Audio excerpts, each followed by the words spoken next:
முதல்ல தேர்தல் என்றால் என்ன?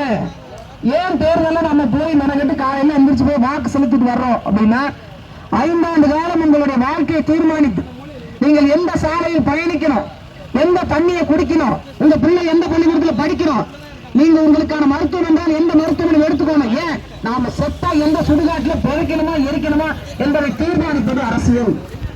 நமக்கு அது தெரியாம ஓட்டுக்கு 500 ரூபாயா 1000 ரூபாயா, இலவசமா டிவி கொடுப்பாங்களா, மிக்சி கொடுப்பாங்களா, இலவசமா எங்களுக்கு பஸ் பாஸ் தருவாங்களா, மாசம் 1000 ரூபாய் பணம் கொடுப்பாங்களா, இதோடு நம்மளோட அரசியல் வாழ்க்கை முடிஞ்சுடுது.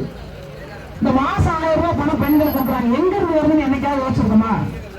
எங்க இருந்து வருது? சாரா இருக்கிற காசுல இருந்தா உங்களுக்கு பங்கு கொடுக்குறாரு.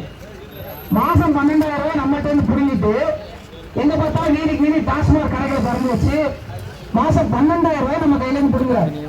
புரிஞ்சிட்டு மாதம் பெண்களுக்கு 1000 ரூபாய் கொடுத்துட்டு எத்தனை பெண்களுடைய வாழ்க்கையை கெடுத்து அந்த வீட்டில் இருக்கக்கூடிய பொருளாதாரத்தை முடக்கி ஆண்களை குடிகாரர்களாக மாற்றி, நோய்வாய்ப்பட்டவர்களாக மாற்றி, பிள்ளைகளுக்கு தகப்பன் இல்லாம மாற்றி, தனித்து வாழும் பெண்களாக மாற்றி, இளம் விதவைகள் அதிகமாக இருக்கக்கூடிய மாநிலமாக தமிழ்நாடு மாறி இருக்கிறதுனா அதுக்கு காரணமே இந்த டாஸ்மாக் நிறுவனம் தான். துண்டறிக்கை அடிச்சிருக்காரு பாருங்க, இது ஒரு இடைத்தேர்தல். எத்தனை கட்சியோட கூட்டணி, இதுல கூட தனிச்சு நிக்க கூடாது, நின்னா டெபாசிட் கூட உங்களுக்கு கிடைக்காது, அவங்க நல்லா தெரியும். இதுல ஏதாவது எழுதியிருக்காங்களா? நாங்க வந்தா சாலையை சீரமைப்போம், நந்தன் கால்வாய் திட்டத்தை சரி பண்ணி கொடுப்போம், விவசாயிகளுக்கு கிடங்குகள் கட்டி தருவோம், ஒரு சந்தை விரிவாக்க சந்தை அமைச்சு தருவோம், வேளாண் மையங்களை உருவாக்குவோம், இளைஞர்களுக்கு வேலைவாய்ப்பு தருவோம், உடற்பயிற்சி மையங்கள் அமைச்சு தருவோம், விளையாட்டு மைதானங்கள் செஞ்சு தருவோம், ஏதாவது சொல்லியிருக்காங்களா? ஆனா நாங்கள் உறுதியா நாங்க கொடுத்துருக்க துண்டறிக்கை வாங்கி பாருங்க. நீங்கள் எங்க தங்கை அபிநயாவுக்கு ஓட்டு போடுங்க, இந்த இடத்த ஒரு விளையாட்டு மைதானமா நாங்க மாத்தி காட்டுறோமா இல்லைன்னு மட்டும் பாருங்க. ஒரு நவீன தரம் உயர்த்தப்பட்ட விளையாட்டு மைதானமோ, இளைஞர்களுக்கான உடற்பயிற்சி கூடமோ, அவர்கள் படித்த அறிவை விரிவாக்குகின்ற நூலகமோ எங்கேயாவது இருக்கா? தெரு 500 மீட்டருக்கு ஒரு டாஸ்மாக் கடை. இதுதான் அடுத்த தலைமுறைக்கான வாழ்க்கையாக நீங்க பாக்குறீங்களா? கொஞ்சமாவது மாறுங்க. ஒரு ஓட்டுக்கு 5000 ரூபாய் வாங்கிட்டு ஒரு பன்னிக்குட்டி வேலை 10,000 ரூபாய் விற்குது, உங்க தலைக்கு 5 ஆண்டு கால விலை என்ன? ஒரு எரும மாடு என்ன விலைக்குது? 60,000 ரூபாய் விற்குது ஒரு எரும மாடு. ஒரு பசு மாடு 50,000 ரூபாய் விற்குது. வீட்டுல வளர்க்கிற பாருங்க அழகழகா நாய், அதுவே 1 லட்ச ரூபாய் 2 லட்ச ரூபாய் 5000 ரூபாயிலும் தொடங்கி 2 லட்சம் 3 லட்சம் 4 லட்சம் வரைக்கும் நாய்க்குட்டிகள் இருக்கு.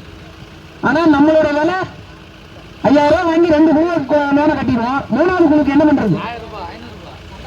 500 ரூபாய் வாங்கி 1000 ரூபாய் வாங்கி 5000 ரூபாய் வாங்கி என்ன பண்ண போறீங்க? சிந்திச்சு பார்த்து வாக்கு செலுத்துங்க. இது வரைக்கும் நீங்கள் ஓட்டு போட்ட கட்சிகள் யாரும் அவங்களை திரும்பி கூட பார்த்ததில்லை. சாதியை சொல்லி மதத்தை சொல்லி ஓட்டு கேட்டு ஜெயிச்சுட்டு போனவங்க யாரும் நம்ம பக்கமே வந்ததில்லை. ஒரு முறை வாய்ப்பு கொடுங்க.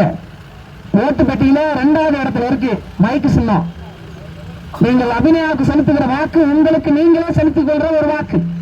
அதனால வாய்ப்பு கொடுங்க, வலிமை தாங்க. எளிய மக்களுக்கான அதிகாரம் வெல்லட்டும்.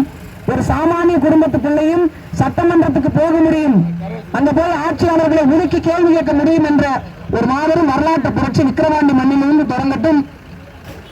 வாக்கு பெட்டியில 2வது இடத்துல கூடிய மைக்கு சின்னத்துக்கு வாக்கு செலுத்துங்க, வலிமை தாங்க.